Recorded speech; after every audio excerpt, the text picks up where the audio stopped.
Article 14 is on the creation and fall of man. It says, "We believe that God created man from the dust of the earth and made and formed him in his image and likeness, good, just, and holy, able by his own will to conform in all things to the will of God. But when he was in honor, he did not understand it and did not recognize his excellence. But he subjected himself willingly to sin, and consequently to death and the curse, lending his ear to the word of the devil. For he transgressed the commandment of life which he had received, and by his sin he separated himself from God, who was his true life, having corrupted his entire nature. So he made himself guilty and subject to physical and spiritual death, having become wicked, perverse, and corrupt in all his ways. He lost all his excellent gifts which he had received from God, and had retained none of them, except for small traces which are enough to make him inexcusable. Moreover, all the light in us is turned to darkness, as the Scripture teaches us. The light shone in the darkness, and the darkness did not receive it." Here John calls man darkness. "Therefore we reject everything taught to the contrary concerning man's free will, since man is nothing but the slave of sin, and cannot do a thing unless it is given him from heaven. For who can boast of being able to do anything good by himself, since Christ says, 'No one can come to me unless my Father who sent me draws him'? Who can glory in his own will when he understands that the mind of the flesh is enmity against God? Who can speak of his own knowledge in view of the fact that the natural man does not understand the things of the Spirit of God? In short, who can produce a single thought, since he knows that we are not able to think a thing about ourselves by ourselves, but that our ability is from God? And therefore, what the apostle says ought rightly to stand fixed and firm. God works within us, both to will and to do according to his good pleasure. For there is no understanding nor will conforming to God's understanding and will apart from Christ's involvement. And he teaches us, as he teaches us when he says, 'Without me, you can do nothing.'" All right, here we have another article that has all kinds of things in it, and we're going to touch on 5 quick ones, okay? First, it's important to note in the first paragraph that they're talking about, they're establishing man's free will in his creation, that he had a free will in holiness, that he was free by his own will, it says, to conform in all things to the will of God. So that's how we were created. Second thing, it talks about how you, as the old saying goes, you don't know what you've got until it's gone, and certainly that's what man experienced, even though he was in that exalted condition and position.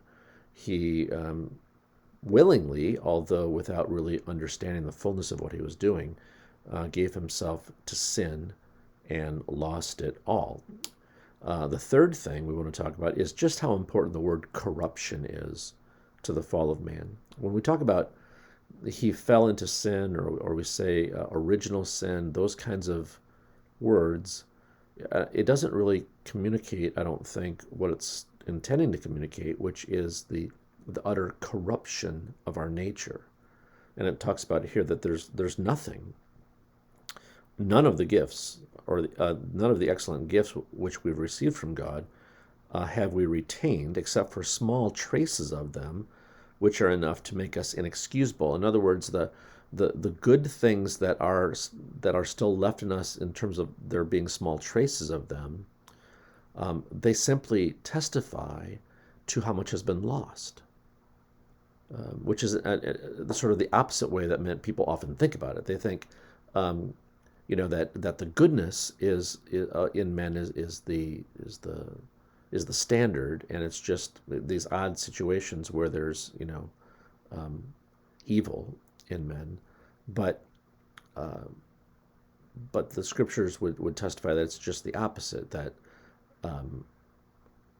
that which is good in man is very small when you really look for it, and it's only there as a trace of what man used to be. And so the goodness of man doesn't testify to how good he is.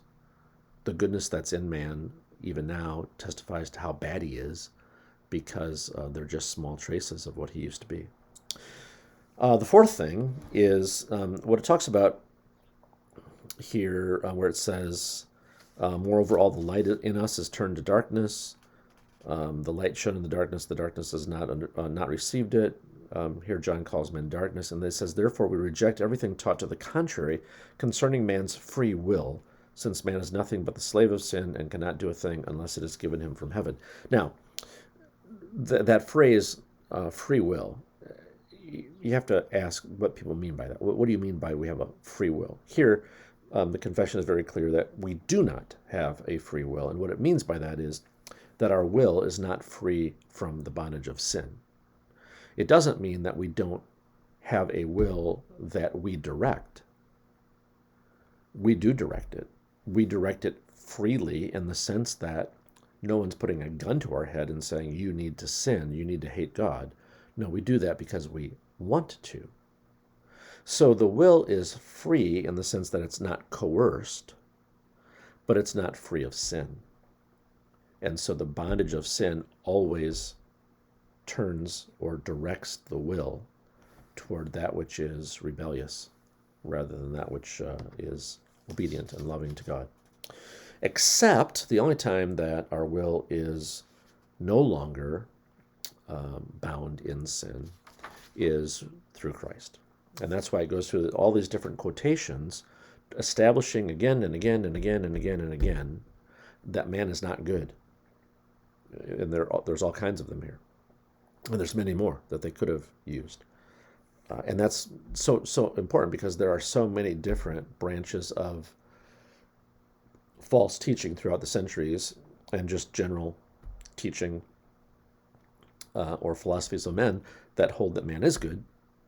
That man is good in and of himself. That his goodness, to whatever degree it is there, it's part of him, or it's generated by him. And here the catechism or the confession is clearly saying no. The scriptures say no, that without me, Christ says, you can do nothing. And by that he means nothing good, nothing righteous, nothing that is an expression of true love to God and to our neighbor. So the creation and fall of man, the creation of man, the way that he was created, and the fall, and just how far we fell, and that little glimmer there toward the end about the only way that we can regain what we've lost is by the work of Christ. All right, there are several things related to Article 14.